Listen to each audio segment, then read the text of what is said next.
Bien, bienvenidos a todos a nuestra última clase teórica de física. Hoy lo que vamos a hablar, vamos a seguir hablando de óptica física, vamos a ver el último tema que tenemos, que es de redes de difracción. No es un concepto nuevo, sino que es un dispositivo que ya podemos armar con lo que vimos antes. Las redes de difracción son, en esencia, redes de interferencia. No está muy bien elegido el nombre de difracción porque nos hace acordar a la difracción. Pero, digamos, acá podemos ver un esquema de lo que hace una red de difracción. Si tenemos una luz blanca, la hacemos pasar por una red de difracción y lo que obtenemos es que se separa el espectro que compone la luz blanca. Por eso se lo llama redes de difracción. Las hay de dos tipos, en esencia.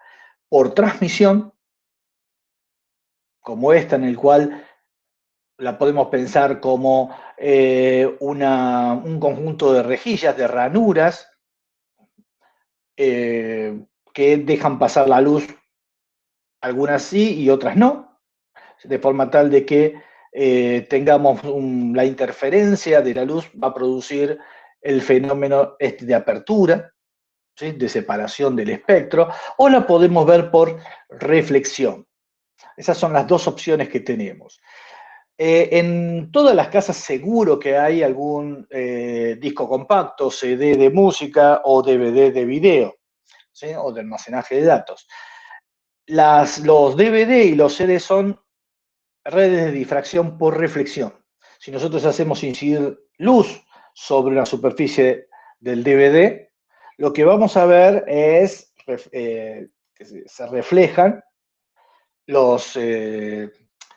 se refleja la luz separándose por colores. Si usamos el CD, vamos a ver que esta figura es muy estrecha, ¿sí?, pero si usamos el DVD, vamos a ver que están bien separados. Y de hecho, y eso, ahora vamos a ver por qué, tiene que ver con la densidad de ranuras que tenemos acá, ¿sí?, que tiene uno, que el CD es muy inferior al DVD. Pero ahora vamos a tratar de discutir en primer término cuál es el principio de funcionamiento de las redes de difracción. Aunque ya el secreto se lo estoy diciendo, no es de difracción, ¿sí?, es de interferencia.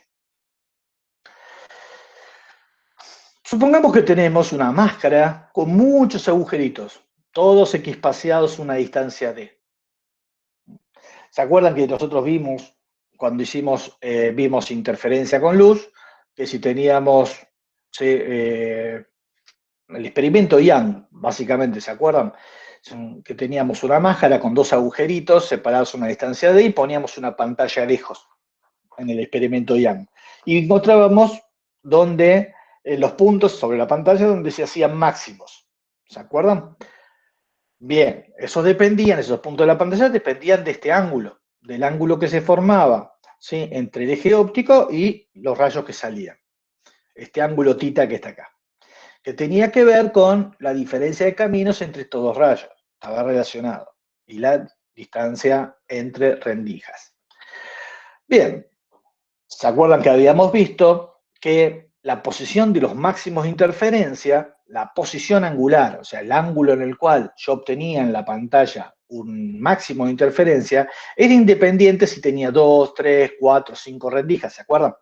Que lo que veíamos era que cuando más rendijas tenía, los máximos se quedaban en su lugar, pero más concentrada estaba la energía alrededor de esas direcciones. Bien, en una red de difracción, lo que es importante de red de difracción, que vamos a trabajar no con 2, 3, sino que trabajamos con 80, 100, 2000 agujeritos. ¿Sí? 2000 agujeritos. Entonces, la energía va a estar muy concentrada alrededor de esos máximos. Bien. Después teníamos una condición, ¿se acuerdan que esos máximos de interferencia se cumplían cuando esta diferencia de camino era un múltiplo de la longitud de onda? O sea, se daba esta condición. La diferencia de camino, que es de seno de tita, era un múltiplo de longitud de onda. Pero claro, sabíamos que este m valía 0, 1, 2, 3, menos 1, menos 2, menos 3. Y el m igual a 0 correspondía a el punto en el cual el vértice y la pantalla se cortaban, que era donde nosotros poníamos el origen de coordenadas. Bien, entonces, ese, que era el máximo en el cual le correspondía el valor m igual a 0, que es el que le corresponde a θ igual a 0, ese máximo era independiente, ¿se acuerdan de la longitud de onda? Nosotros cuando cambiamos la longitud de onda, se movían de posición. Bien, ese que está en el vértice, en la intersección del eje óptico y la pantalla, que corresponde a m igual a 0, el que no depende de la longitud de onda, se lo llama orden 0. ¿Sí? Es el orden 0. ¿Por qué? Porque m vale 0. No tiene otra. Y entonces los distintos máximos que vamos a ver, les vamos a indicar con el nombre orden 1, orden 2, orden 3, orden menos 1, orden menos 2, orden menos 3. ¿Estamos de acuerdo? En general, en la bibliografía se habla de orden 1 para dar tanto el valor positivo como para el valor negativo.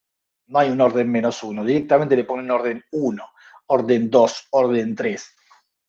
Igualmente, en algunas bibliografías muy especializadas sigue manteniendo el signo. ¿Por qué? Porque hay simetría siempre que la geometría entre la máscara, el frente de onda y la pantalla sea tal cual la estuvimos comentando en clase. Pero si cambiamos esta geometría, se pierde esa simetría que hay y entonces los signos van a importar. Los signos van a importar. Pero bueno, en nuestro caso tan simple que vamos a trabajar nosotros para poder entender, digamos, ver y entender cómo funcionan las redes de difracción, nosotros vamos a trabajar siempre con la misma geometría que vimos cuando trabajamos con el experimento Young. Un frente de onda que incide sobre todas las rendijas simultáneamente, de forma tal que cada rendija se comporta como un generador que está en fase respecto del otro. Entonces, en la pantalla lo que vamos a ver es la figura de interferencia, tal cual lo hicimos en Young, haciendo el mismo análisis que de Young. Bien, entonces, ¿qué es lo que va a pasar cuando tengo muchos? Bueno, acá les quise mostrar qué es lo que vamos a tener en estos dos gráficos cuando tenemos 80 ranuras, ¿sí? En este caso ambas tenemos 80 ranuras. Vamos a usar una longitud de onda de 630 nanómetros, que es el color rojo, ¿sí? La distancia entre ranuras es de 20 micra en ambos casos, y lo único que se diferencia entre el gráfico de arriba y el gráfico de abajo es el ancho de las ranuras. En este caso, puse un ancho de las ranuras del orden de 10 micra, perdón, de 1 micra, 1 por 10 a la menos 6 metros, disculpen, 1 por 10 a la menos 6 metros, y acá puse la décima de micra, 1 por 10 a la menos 7. La diferencia acá, entre estas, ¿sí?, es el ancho que tienen las ranuras. Quería mostrarles algo, ¿sí? Vean, ¿se acuerdan que cuando yo tengo ranuras y hay cierta abertura, lo que tengo es difracción e interferencia simultáneamente? Cuando tengo anchos ranuras grandes, vean que para el valor que le puse, la separación es 2 por 10 a la menos 6, el ancho es 1 por 10 a la menos 6, o sea que significa que este pedacito de cartón de máscara que está acá es extremadamente fino.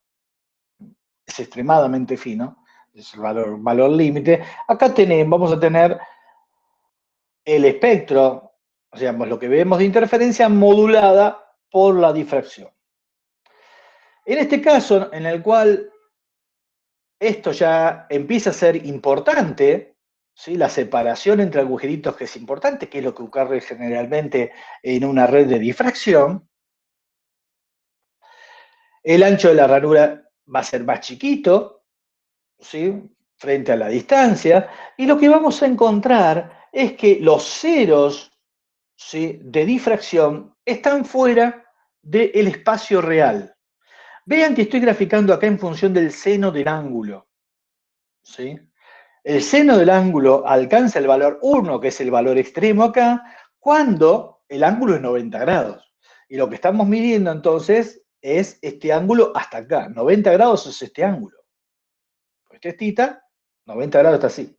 O sea que este punto que está acá representa a una onda que viaja paralelo, ¿sí? En esta dirección, alejándose de la rendija hacia arriba. Menos 1 sería 90 grados y la onda se alejaría en este sentido, ¿sí? Entonces, lo que podemos ver es que si, en general, si la rendija es grande, podemos tener ondas yendo, ¿sí? En esta dirección y tendríamos este espectro.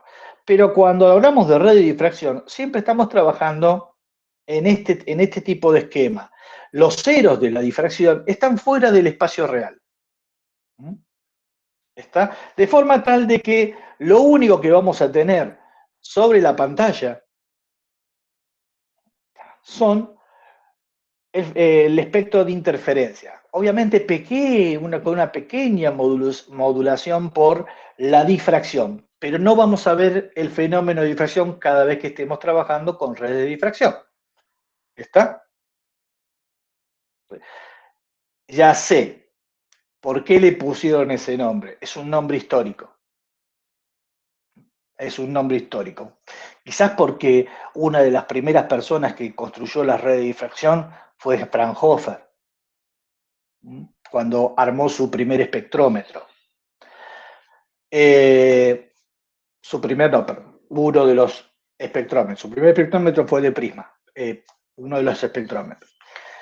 Bien, lo que es importante en una red de difracción es que el espectro que vamos a ver en el espacio es esto, ¿sí? No vamos a ver los ceros de difracción. Vamos a ver todo el espectro de interferencia, va a ser todo interferencia. Sí. Eso es lo que tenemos cuando trabajamos con este tipo de dispositivos. Y bien, ¿cómo caracterizamos una red de difracción? Por dos cosas. Uno es está caracterizado por esta distancia, ¿sí? Generalmente lo que hace que una red de difracción se caracteriza por la cantidad de agujeritos por unidad de longitud que tiene. Son, en lo que, cuando hablen de red de difracción, lo que van a encontrar son rendijas. ¿Sí? Es un dispositivo óptico que tiene rendijas, muchas rendijas. Y entonces va a estar caracterizado por cuántas rendijas por unidad de longitud tiene, cuántas rendijas por milímetro o por centímetro. ¿Sí? En general, son muy fáciles y muy baratas de obtener redes de difracción que tengan 80 líneas por centímetro. O sea, eso significa que si yo tengo unas de luz de un tamaño de 1 centímetro, ¿sí? Voy a iluminar 80 rendijas. ¿Está? Pero hay de 1000, de 2000, o sea, la tecnología lleva a que haya, dado la aplicación que tienen, se fabrican de 1600 rendijas por milímetro. Se pueden conseguir, obviamente son muy caras, cuanto más rendijas por unidad de longitud tenga, es mucho más cara. Uno puede conseguir cosas relativamente baratas de 80 a 100 rendijas por centímetro. Y uno puede conseguirse algo que es muy lindo, anda bastante bien. Por ejemplo, uno puede construirse algo más o menos de alrededor de 1000 rendijas por centímetro, que es usando un DVD. Un DVD tiene más o menos esa densidad. O sea, pueden usar ustedes, construirse una red de difracción muy interesante si usando un DVD. Obviamente no va a ser de este tipo, no va a ser por transmisión, pero va a ser por reflexión. Cada una tiene sus ventajas, ¿sí? Y también no tiene por qué ser agujero. Hay una rendija de transmisión que lo que usan acá son conjunto de prismas. Conjunto de prismas. Entonces, la luz se desvía. ¿Se acuerdan que se desvía siempre para el lado más grueso? Pero claro, hay mayor, en algunas situaciones va a haber mayor camino óptico que otro y entonces ahí se produce el desfasaje. O sea que hay distintas geometrías para distintos gustos. Son todas redes de difracción y bueno, depende de lo que uno usa, es el valor que obtiene. ¿Por qué es necesario una u otra? Y tiene que ver con los órdenes, ¿sí? Y dónde van a parar los órdenes. En distintas, uno si necesita que el orden, ¿sí? Trabajar con los órdenes centrales, ¿sí? Con el orden 1, el orden 2, una de transmisiones de tipo funciona. Ahora, si uno tiene que trabajar con el orden 8 o 9, este tipo de geometrías no funciona y entonces es probable que la de prismas les pueda servir. Pero eso tiene que ver con cómo, digamos, de cuál es la aplicación específica.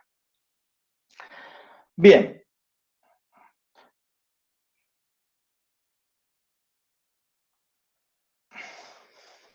¿Y qué es lo interesante en una red de difracción?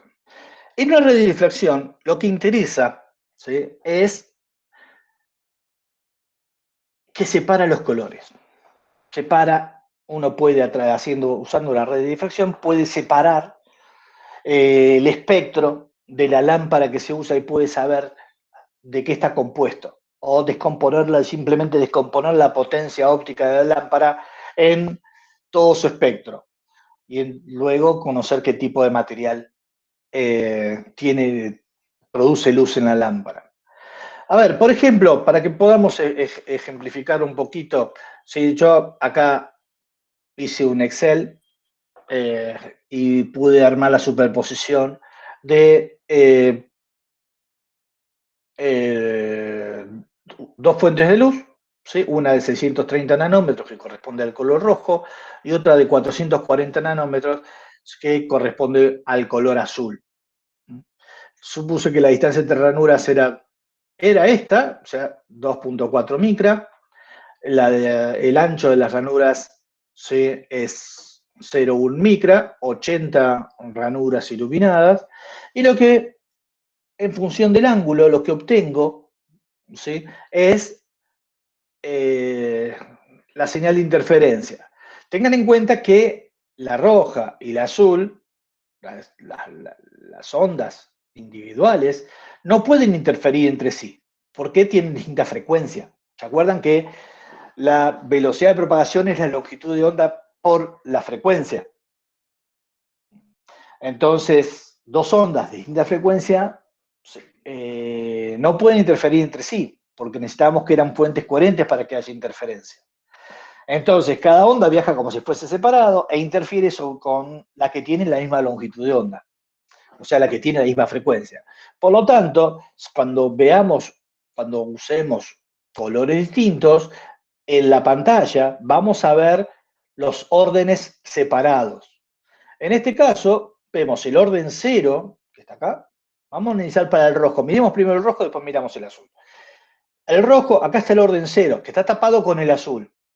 ¿Sí? Porque, claro, ¿se acuerdan que ese no dependía de la longitud de onda? La posición de ese máximo. Entonces acá tenemos el primer orden, el segundo orden, el tercer orden, el -1, el -2, el -3. Acá están los máximos para el rojo. Ahora, para el azul, bueno, el azul tiene una longitud de onda menor, por lo tanto, el seno de tita en el cual se produce el máximo es más chico. Y entonces acá tenemos el primer orden, el segundo orden, el tercer orden, el cuarto orden, el quinto orden. Y acá también -1, -2, -3, -4, -5. El orden 0 coincide. Ahora, ustedes preguntarán, pero este máximo acá no me está dando el máximo. ¿Sí? Bueno, esto es un error numérico que proviene del hecho de que yo estoy armando, ¿sí? Lo que hago para poder calcular los valores del seno de tita es definir un ángulo tita con un cierto paso, ¿sí? Yo empiezo por acá, 90 grados, y voy restándole acá un paso, son de acá a acá son 1000 puntos, ¿sí? Pero acá esto es tan fino, ¿sí? Que a menos que alguno de los datos que yo estoy poniendo esté dentro de la campana acá, hay una pequeña diferencia, porque esto es extremadamente fino, ¿sí? O sea, el pico ¿sí? Estos picos son extremadamente finos, entonces no me queda el paso numérico. Si aumento la densidad de puntos, entonces me quedaría todos estos me van a quedar alineaditos acá dentro de la campana de difracción. Pero esto simplemente, ¿sí? Es un efecto numérico, estrictamente numérico, por la forma de cálculo.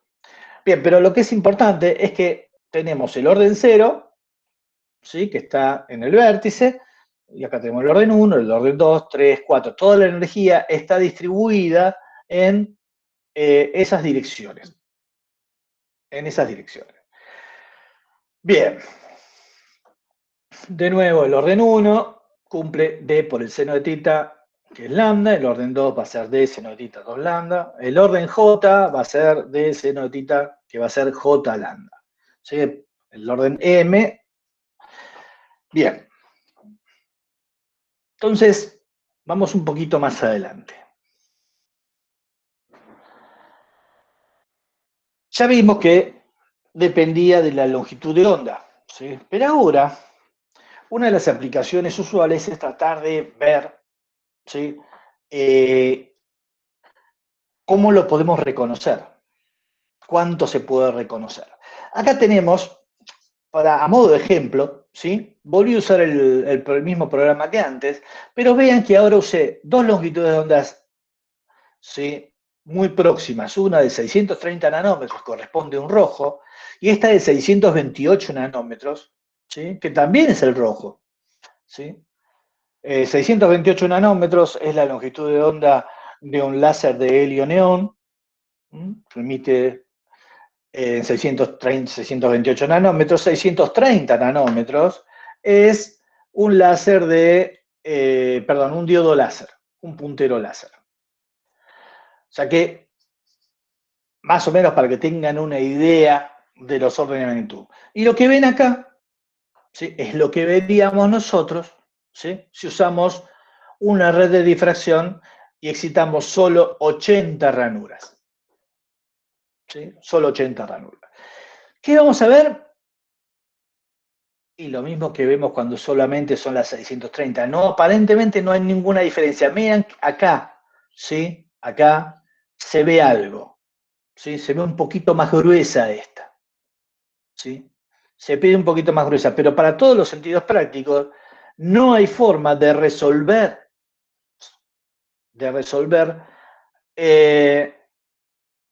los órdenes. No podemos separarlos. Vean que acá están bien separados.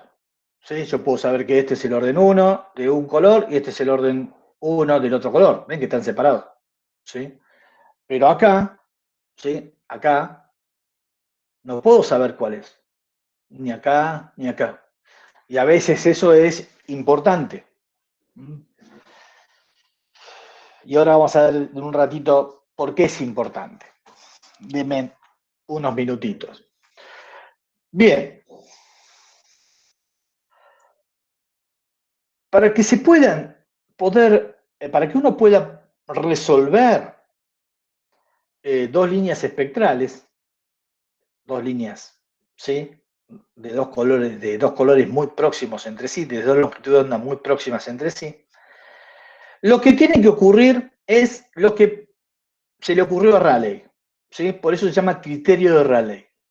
Yo lo puedo resolver siempre y cuando, piensen que, perdón, antes de seguir, piensen que lo que están mirando acá es un gráfico de estos intensidad. Y entonces, si lo ponemos en la pantalla que nosotros vamos a ver, lo que vamos a ver son luz de un cierto color. Entonces Rayleigh dijo, bueno, uno puede distinguir, ¿sí? Dos líneas espectrales siempre que el máximo de una coincida con el primer mínimo de la otra. De esa forma, nosotros lo que vamos a ver son dos manchones muy próximos entre sí, pero vamos a notar una pequeña diferencia en el medio. Usando el criterio de Rayleigh y lo que nosotros sabemos, ¿sí?, de interferencia, podemos definir lo que se conoce como poder resolvente de la red, cuya deducción está en los libros, así que no la voy a hacer porque es bastante, es matemática, lleva tiempo y cuesta entenderlo. El poder resolvente de la red es simplemente, esta es la longitud de onda de una de estas dos, que son muy próximas entre sí, podemos usar cualquiera. Delta lambda es la diferencia entre ambas. Así que en este caso es 0.02 por 10 a la menos 7, o sea, 2 nanómetros, perdón. 2 nanómetros. Es el producto de esta n, que es el número de rendijas por unidad de longitud, por m, que es el orden que uno quiere ver. El orden. En este caso, pues es el orden 1, el orden 2, el orden 3. Este es el se llama poder resolvente de la red. ¿Y eso por qué? ¿Sí? ¿Por qué es así? Porque ¿para qué me sirve? Y ahora lo van a hacer ustedes, ¿para qué les sirve? Supongan que tengo estas dos longitudes de onda. Y estoy usando una red con 80 líneas por centímetro. ¿Sí? 80 líneas por centímetro. O sea, esta n, ¿sí?, son 80 líneas dividido 1 centímetro. ¿Está? No, perdón. Estoy iluminando de forma tal de que estoy usando 80 líneas. 80 ranuras. ¿Sí? Esta es la cantidad de ranuras. ¿Sí? Estaba pensando una cosa y salí contra. Entonces tengo, esta es la longitud de onda, cualquiera de ellas, esto es la diferencia, estos son la cantidad de ranuras que estoy iluminando, y me permite calcular cuál es el orden en el cual yo tengo que ver, sacar la foto, para poder resolver estas dos longitudes de onda, para poder discriminarlas de acuerdo al criterio de Rayleigh. Entonces, ¿qué es lo que quiero que hagan? Quiero que me calculen cuál es el orden que tengo que ver con este dispositivo, con esta iluminando 80 rendijas, cuál es el orden que tendría que mirar para poder resolver estas dos líneas espectrales, para poderlas ver separadas. Es lo único que les pido. ¿Pueden calcular cuánto vale m?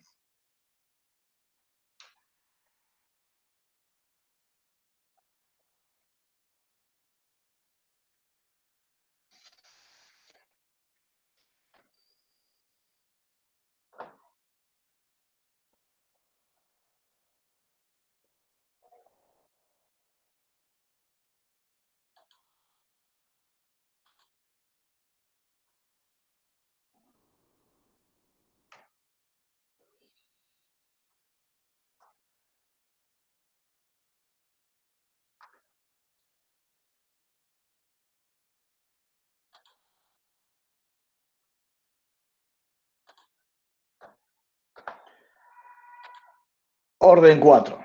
Bien. El cuarto tendría que ser 1, 2, 3, y el cuarto no aparece. ¿Sí? No aparece en el espacio real. Eso significa que tendría que usar un número más grande acá, ¿sí? Más cantidad de ranuras iluminadas para poder resolver. Tendría que llevarlo al cuarto, ¿sí? Al menos al cuarto, ¿sí? Pero bueno, o sea, tendría que cambiar esta n de alguna forma. Eso lo puedo hacer si yo tengo una red de difracción de 80 líneas por centímetro, en vez de usar un haz de 1 centímetro, tengo que usar un haz de 2 centímetros. ¿sí? Por ejemplo. Entonces, tener 160 líneas. ¿Tá? Y de esa manera ir mirando. Bien. Ok. ¿Y para qué sirve todo esto? ¿Sí? En esencia, ¿sí? Podemos descomponer la luz que proviene de los distintos elementos para saber cuál es su composición. Ustedes saben que no les hablé de cómo es que se hace la luz, ¿sí? Cómo se genera la luz, pero la luz se genera cuando los electrones más débilmente ligados de un átomo, que son los electrones de conducción, los podemos excitar dándole energía térmica y bajan, caen, vuelven a decaer después de cierto tiempo a su estado fundamental. Y el exceso de energía que tenían, que habían adquirido por absorción de temperatura, por colisión con otros, lo vuelven a perder y vuelven a su estado fundamental, emitiendo lo que se llama un cuanto de luz. Ese cuanto de luz, esa cantidad de energía que emite cada electrón cuando cae a su estado fundamental, está relacionada con la frecuencia mediante una fórmula muy simple, es proporcional a la frecuencia, con una constante de proporcionalidad que es una constante universal, así que es fácil de calcular.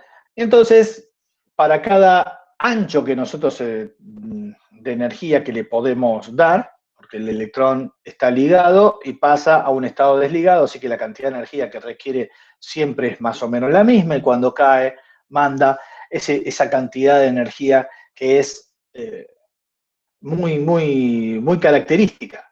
De esa forma, ¿sí? Ven que el hidrógeno tiene líneas de emisión muy características. Lo que ven acá, ¿sí? Es dos cosas superpuestas. Una es el espectro, el rojo, esta línea en el azul y esta línea en el azul profundo, ¿sí? Casi en el violeta. Son lo que se conoce, esto tiene que ver con los decaimientos electrónicos que estábamos yo hablando. Mientras que todo lo de abajo, que está acá, todo lo que se ve en continuo, es lo que se llama radiación de cuerpo negro. ¿Sí? Y eso simplemente tiene que ver con los electrones, pero con la energía térmica, eso es exceso térmico que, digamos, absorbe y vuelve a emitir, ¿sí? Sin alcanzar un estado, ¿sí? Perdón, tiene que ver con las... con... Sí, podríamos decirlo sin meternos en cuántica pesada, ¿sí? Con la absorción de energía térmica, la emisión del exceso de energía térmica al ambiente por los electrones. Esto es, sí, esto acá corresponde cuando ya saltan del nivel de energía a otro nivel de energía. Vean acá lo que tienen el helio, ¿sí? El helio tiene una gran línea en amarillo, ¿sí? Tiene una línea en el verde y tiene líneas en azul. Esto en la facultad se puede ver muy bien porque tenemos todas estas líneas, ¿sí? Tenemos lámparas de este tipo y tenemos las redes de difracción. Espero que alguna vez podamos ir a hacer esta visualización de este fenómeno. Y si no, aquellos que hagan física 3, pídanselo a los docentes. El carbono, ¿sí? El nitrógeno, vean que tiene, ¿sí? Bastante más líneas. Vean que no hay dos que se repitan. El hidrógeno, el helio, el carbono, ¿sí? Vean que son distintas. De hecho, el espectro de cada elemento es distinto. Y estamos hablando acá de átomos. Cuando tenemos átomos, ¿sí? Los distintos átomos en la naturaleza tienen distintos espectros. Cuando combinamos, ¿sí?, los átomos, aparecen espectros en el infrarrojo, bueno, en el ultravioleta, que está por acá, que no lo vamos a ver, no está, y en el infrarrojo. Todo lo que son enlaces atómicos tienen espectros fuera del visible. ¿Sí? Por acá y por acá.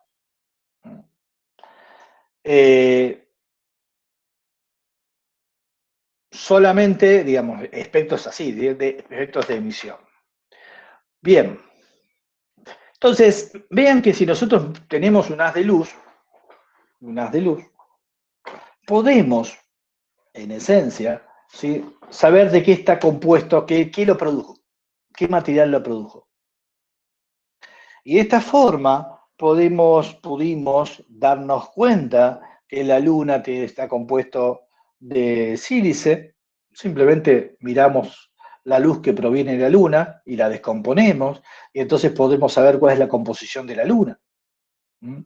Podemos saber cuál es la composición atmosférica de Júpiter, de Saturno, de todos los planetas, y además nos pudimos dar cuenta que el Sol y las estrellas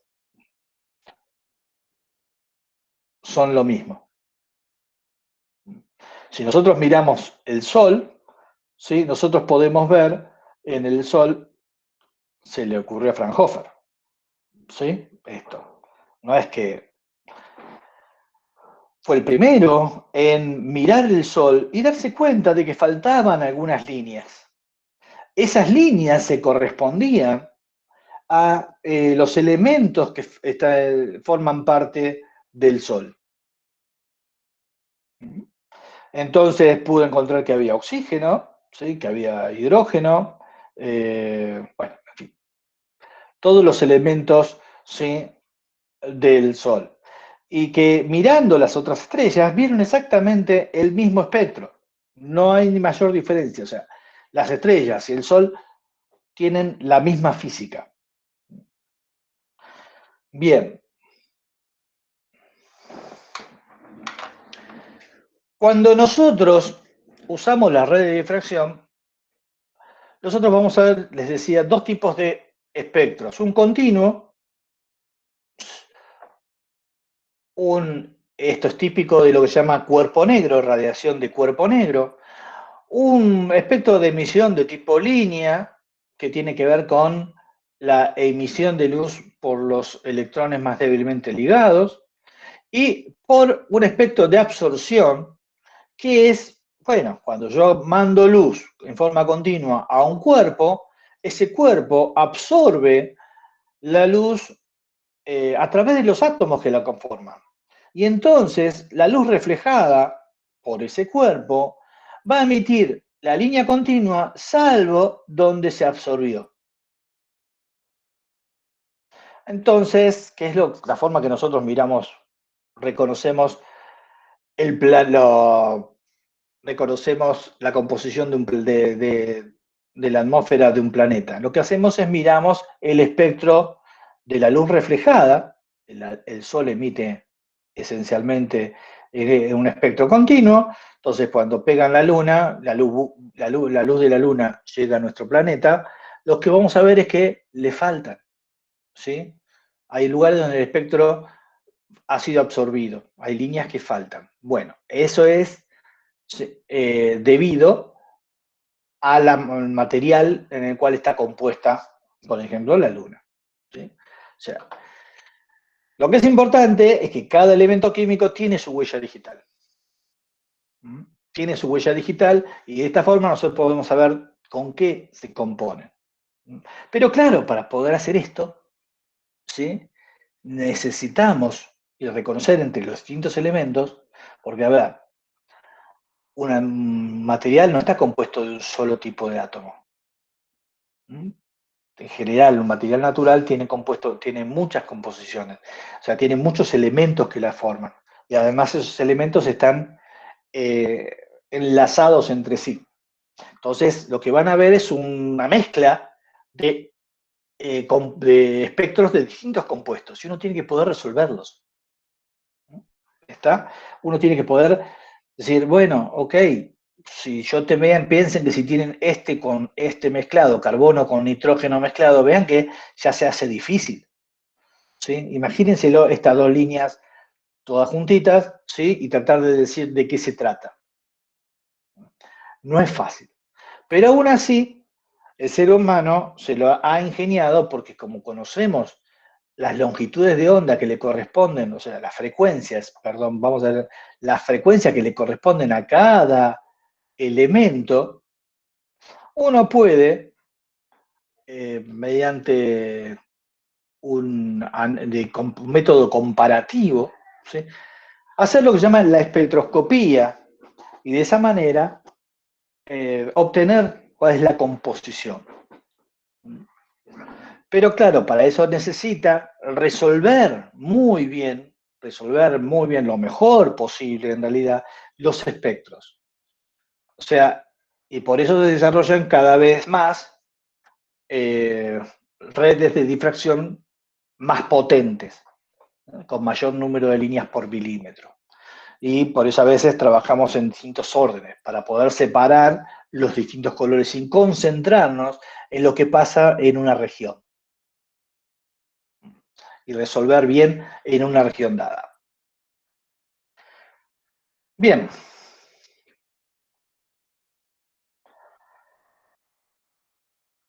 ya está. ¿Alguna pregunta?